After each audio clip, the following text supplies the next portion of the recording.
Hello there everybody, this is JPro63.9 and welcome back to week 3 of the GPC. This video is a little bit late due to some conflictions I had with uploading and editing, but it's all good, it's all together. We are here now for week 3. We are here versus the VCU Reshiram, our GPC rivals. These guys have been at our throats the entire time we've been involved with the GPC. Be it the Orlando Helix or the Five Island Fossils. And this season is no different. This match is the best match I've had so far against Pierre's team. Put Pierre's full team on the screen as well as my own, and we're going to go through a quick team analysis to break down what I've got and what he's got. So let's start off with Magmortar, who I brought for his first game this time. This is a Choice Scarf Magmortar that I brought to outspeed a good majority of the speedy offense he had on his team. It's got the moves Fire Blast, Earthquake, Hidden Power, Ice, and Flamethrower. I was considering bringing Psychic or Thunderbolt for that Tentacruel, but in the end it turns out that Earthquake actually did more damage, since Thunderbolt and Psychic were not stab, and Earthquake wasn't stab either, but Tentacruel has worse defense than it does special defense. So I brought Earthquake for Tentacruel. Hidden Power Ice I brought for Haxorus. And Flamethrower and Fire Blast I brought for reliability and just pure stab. So those are the moves for Magmortar. Proto Man is on the field this time. Then I brought an Assault Vest Jellicent Mail Sandwich this time with Water Absorb, Giga Drain, Scald, Ice Beam, and Shadow Ball. General coverage, able to take hits from Mega Gardevoir, no problem. Able to take hits from Electabuzz, no problem. Able to take hits from Special Bronzong, if that was actually a thing. I really doubted it. Tentacruel, any special attacker he had on his team, I could easily have dealt with Assault Vest Jellicent. I could have taken a hit and retaliated with a stronger attack. So there's Jellicent. Then we've got Florges, who I just totally forgot to nickname. I don't know why. Normally, I guess it would be Madam, but, you know, I didn't name Florges. With Moonblast, Wish, Protect, and Energy Ball. If you notice the Giga Drain I had on Magmortar, that was for his Gastrodon, and I had Energy Ball on this Florges also for Gastrodon, so I over-prepared for something that he didn't even bring to the game, and he over-prepared for Rhyperior, which I didn't bring to the game, so it kind of worked out in the end, but not exactly. I never even used Energy Ball, so it's kind of upsetting, but whatever.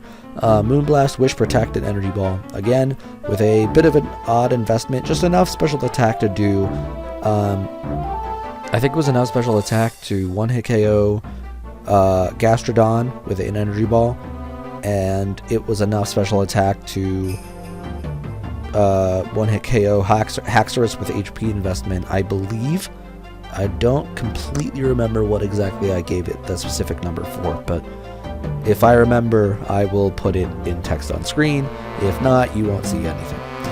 Then we have Sneck returning again for this game with Intimidate as its ability, Black Sludge as the item, Gunk Shot, Substitute Coil, and Sucker Punch. Very similar to the previous week's set with the change of Substitute instead of Earthquake, mainly because it was most likely that his Bronzong was going to have Levitate over Heat Proof, since Heat Proof is not the most common on Bronzongs, but, you know, I kind of expected him to bring Levitate instead due to the Rhyperior on my end. And then Sucker Punch to deal with any psychic types, which mainly his Mega Gardevoir. Gunk Shot to deal with, you know, just good stab. Gunk Shot with Coil is just a great combo. You can't really beat it when it comes to Arbok. And then you have Gumby back again this week with Drain Punch, Psycho Cut, Bulk Up, and Shadow Sneak, and the ability Justified. I made this so that I could switch in Gallade on a knockoff or a good special attack and just start going for Bulk Ups on anything that tried to take down Mega Gallade before it could Mega without a problem, really. And then Drain Punch for good stab so I could just keep on living. Psycho Cut for stab again, and reliable accuracy because I didn't really want to risk it with Headbutt, Zen Headbutt on this game. And then Shadow Sneak just for priority. If I needed to take out that Gardevoir and it was on low health, I easily could, thanks to Mega Gardevoir's pretty low defensive stat and Mega Galade's pretty high attack. So max attack and max speed Jolly Nature. And then we have Roadkill the Mandibuzz, purely defensive, physical defensive wall for this game. Able to take on anything the Haxorus throw at it, and Scizor for that matter. Foul Play, Toxic, Tailwind, and U-Turn. I brought Tailwind again just in case Mega Galade couldn't outspeed the team, and it was kind of a waste of a slot. I could have actually put something like Heat Wave on here to knock out that Scizor, but I didn't, so no big deal. It ends up working in the end. This team is a pretty solid team, and my team building just gets better and better with each game. I didn't get any help this time, so it just goes to show how, sometimes you don't even need the help from others to make the team really good. So that's my full team. Pierre's team was also very scary, much like mine was, and this is one of the toughest games I've played. Both of us took a very long time making plays in this game, because we were thinking like very rigorously throughout the entire battle, and you're going to see that happen as we started up here. So we're going to start off this battle now. He's going to lead with his Haxorus, and I'm going to end up leading with my Magmortar. So he starts off, he's got Mold Breaker. Nobody's surprised about that. And I lead with Magmortar because it can take on basically anything that he wants to lead with. But the issue is that Magmortar, now that I look at what he can do, I decide I'm going to switch in Mandibuzz to see if this thing is a Life Orb Dragon Dance set, or it's something like Banded, or Assault Vest, I don't know, Leftovers, so maybe Lumberry. So I switch out Magmortar on the off chance he could go, well, on the very likely chance he could go for Outrage or Earthquake or Rock Slide. I pull out an Mandibuzz, and he does go for Rock Slide and reveals the Life Orb. So right off the bat, that's great news for me. That tells me that my Magmortar can outspeed because it's Choice Scarf. And he brings in the Scizor as I end up going for Foul Play, because I know Foul Play is the best move I can use to hit that Haxorus with big damage. Funnily enough, I think Foul Play was like a pretty likely chance to one-hit KO depending on his investment with attack. But he brings in regular Scizor, and Foul Play still does 58% damage, which is insanely strong. Just Foul Play, not letting up on anybody.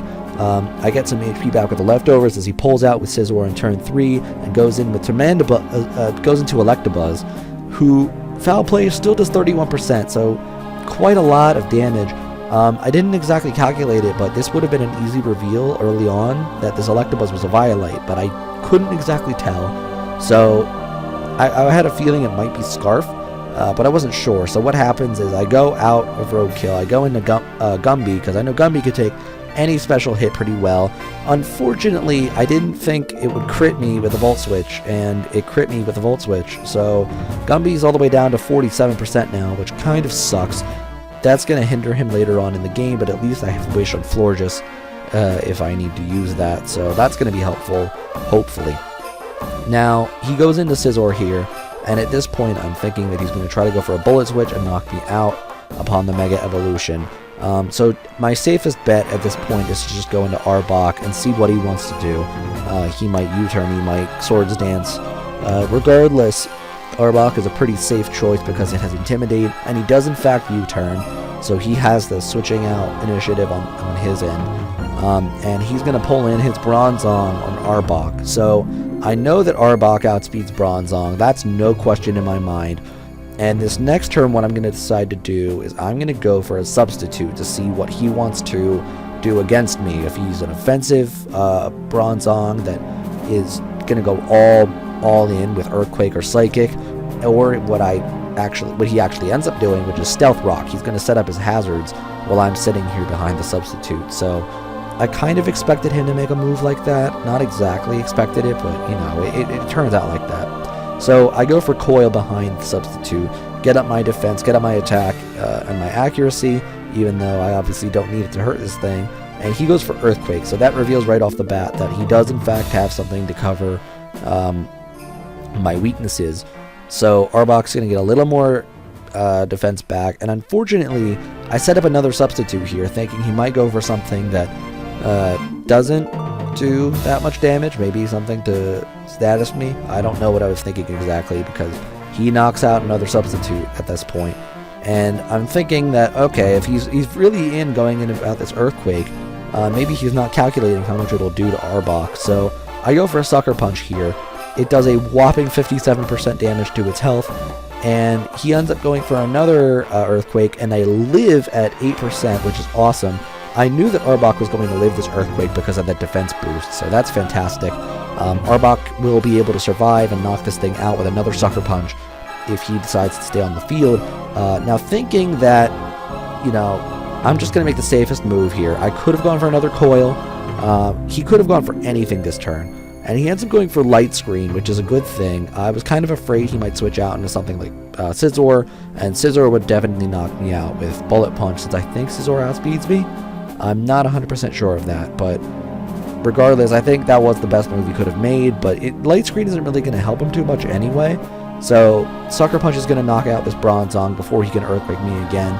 So that is fantastic. Arbok is sitting here with a nice boost to its defense and attack still, slowly regaining HP. So Sneck putting in more work than ever once again, and in comes Tentacruel. Now I'm hoping that I can just get a lot of damage off on this thing and see what he wants to do to me.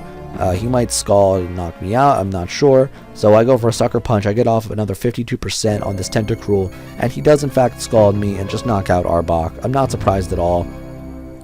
Good move on his end. Not really over-predicting or anything. And this does reveal that he does have the Black Sludge, as I kind of expected. Tentacruel tends to not really have much else in League format. So at this point, I'm thinking that I can just go into Gumby and take this thing out straight away with a Psycho Cut.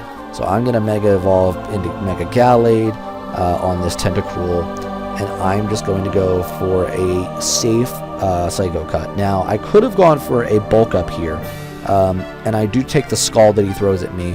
I go for a Psycho Cut just to be safe, and it knocks out the Tentacruel, so not a problem.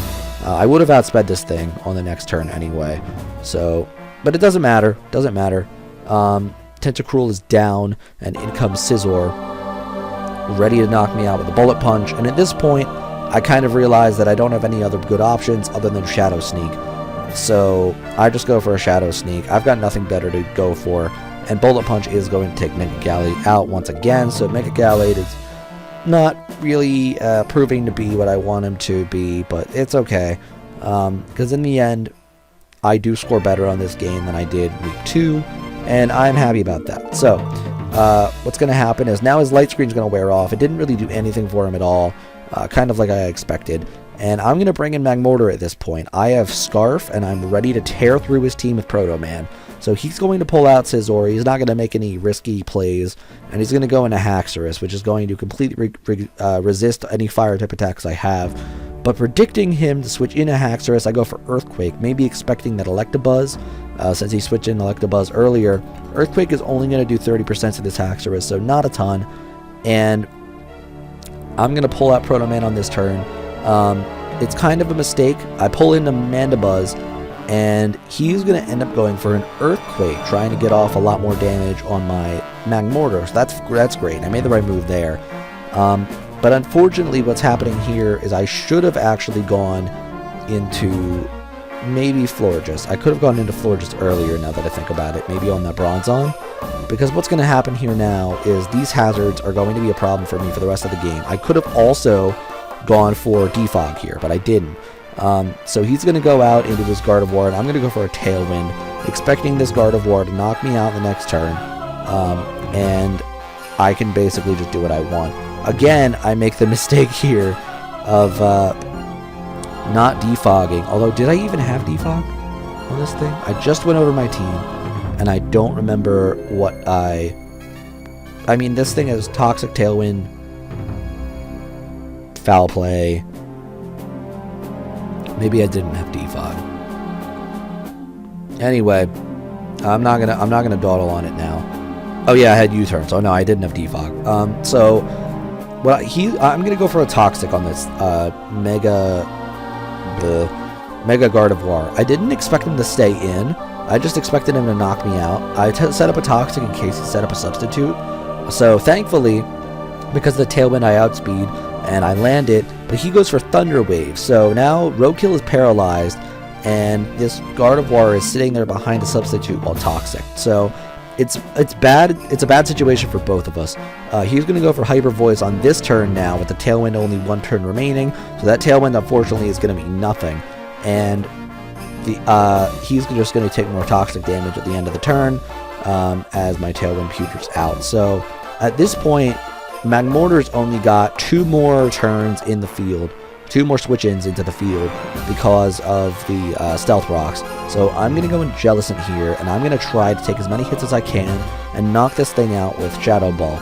So he goes for Hyper Voice, I go for Shadow Ball, there goes the substitute, and Mega Gardevoir's health is really falling now, and thanks to that Toxic. Now, another misplay here, I could have easily gone into Florges and wished, but I didn't. I stay in with Jellicent and take the Hyper Voice because I knew Jellicent would be able to take it thanks to the Assault Vest, and Mega Gardevoir goes down to my Scald, so that is awesome.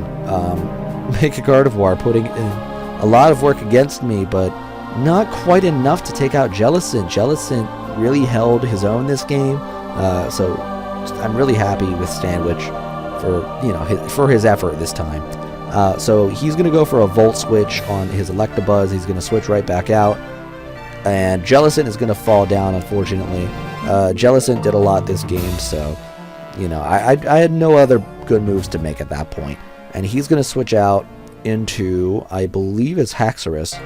He's going to switch out into Haxorus. So at this point, I have 2 options. I can go into Magmortar, and I can take a lot of damage, or I can go into Florges, and just hope he doesn't go for a Dragon-type attack. So I'm going to go into Florges, just, kind of check him.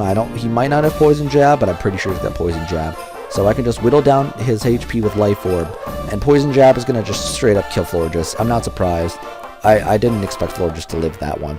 So Magmortar is my final hope. I have the capability to knock this thing out. I think it's a 980. It's like a 70% chance to knock this thing out with Fire Blast, Choice Scarf.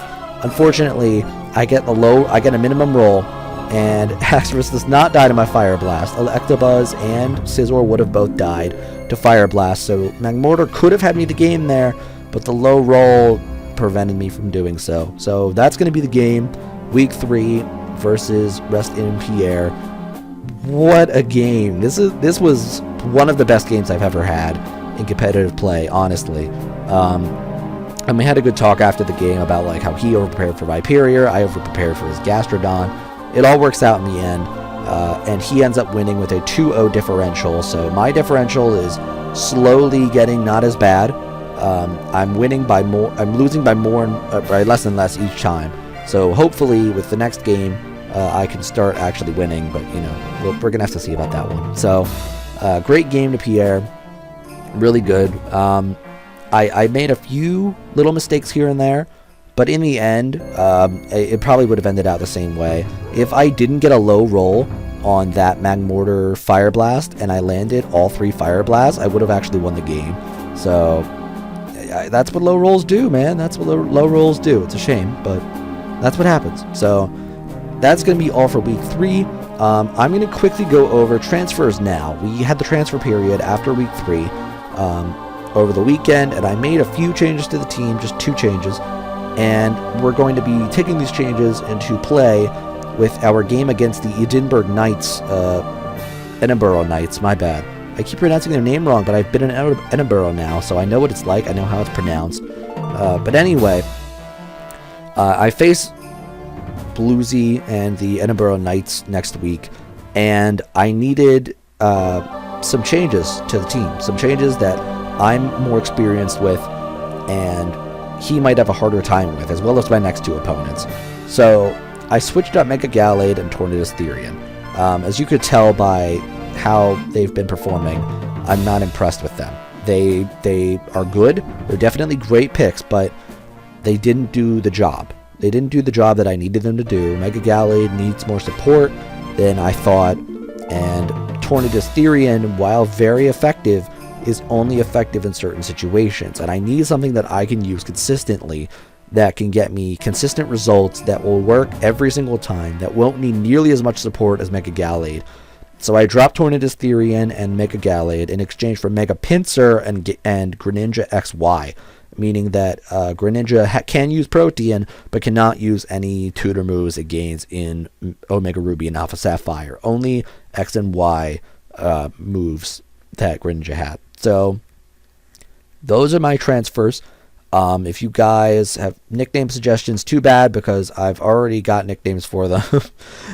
Mega Pinsir is going to be good old Dick Pinch, because, Dick Pinch is a classic Pinsir name. I might also name him the Claw. I'm stuck between the two. I'm leaning towards the Claw over Dick Pinch, but Dick Pinch is my go-to for Pinsir. And then Greninja, Greninja I was going to name Daibatsu. So we have Daibatsu the Greninja, only XY, of course, and Mega Pinsir coming to the 5 Island Fossils in place of Mega Gallade and Tornadus Therian. So that's the transfer. That's week 3, and I'll catch you guys next week, week 4. It'll come around sooner than you might expect, for our game against the Edinburgh Knights. I will see you guys then.